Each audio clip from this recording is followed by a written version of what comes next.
నానమ్మ కథ ప్రేమతో నిండిన జ్ఞాపకం. ఒక చిన్న పల్లెలో గోపాల్ అనే బాలుడు ఉండేవాడు. అతని ప్రపంచమంతా ఒకరే, అతని నానమ్మ లక్ష్మమ్మ. చిన్నప్పట్నుంచే గోపాల్కి తల్లిదండ్రులు పనుల్లో బిజీగా ఉండేవాడు. అందుకే అతన్ని చూసుకునేది, పెంచేది, ప్రేమతో నింపేది అతని నానమ్మే. లక్ష్మమ్మ చాలా జ్ఞానం కలిగిన, అనుభవం ఉన్న మహిళ. ప్రతిరోజు సాయంత్రం గోపాల్ని తన పక్కన కూర్చోబెట్టుకుని కథలు చెప్పేది.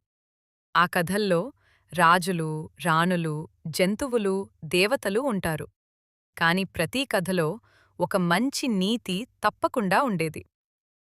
నానమ్మా, నువ్వీ కథలు ఎక్కడ నేర్చుకున్నావ్? అని ఒకరోజు గోపాల్ అడిగాడు. నానమ్మ నవ్వుతూ, జీవితం నేర్పింది బంగారం. ప్రతి అనుభవం ఒక కథే అని చెప్పింది. ఒకరోజు గోపాల్ స్కూల్కి వెళ్తుండగా రోడ్డుపై ఒక వృద్ధుడు పడిపోయి ఉన్నాడు. అందరూ చూసి వెళ్ళిపోయారు. గోపాల్ కాసేపు ఆలోచించాడు. వెంటనే తన నానమ్మ చెప్పిన మాట గుర్తుకు వచ్చింది. ఎవరైనా కష్టంలో ఉన్నప్పుడు సహాయం చేయడం మన బాధ్యత. అతను వెంటనే ఆ వృద్ధుణ్ణి లేపి, నీళ్లు ఇచ్చి దగ్గర్లో ఉన్న ఆసుపత్రికి తీసుకెళ్లాడు. ఆ వృద్ధుడు చాలా సంతోషపడి, నువ్వు మంచి మనసున్నవాడివి అని ఆశీర్వదించాడు. సాయంత్రం ఇంటికి వచ్చి గోపాల్ ఈ విషయం నానమ్మకి చెప్పాడు. నానమ్మ కళ్లలో ఆనందం మెరిసింది. ఇదే నేను చెప్పేది బంగారం. మనసు మంచిగా ఉంటే ప్రపంచం కూడా మనకు మంచిగానే ఉంటుంది అని చెప్పింది.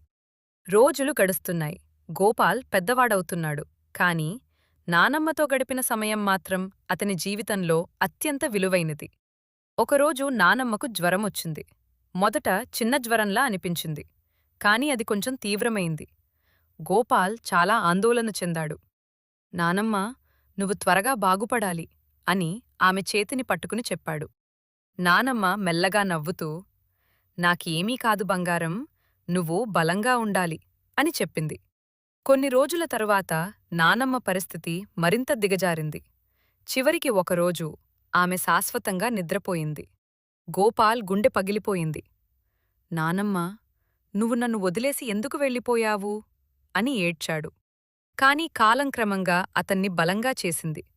నానమ్మ చెప్పిన ప్రతి మాట, ప్రతీ కథ అతని మనసులో నిలిచిపోయింది.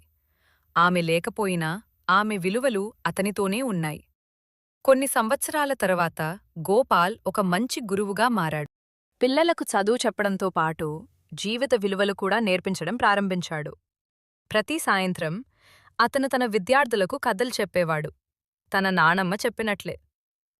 ఇదెవరి కథ సార్ అని ఒక చిన్న పిల్లాడు అడిగాడు.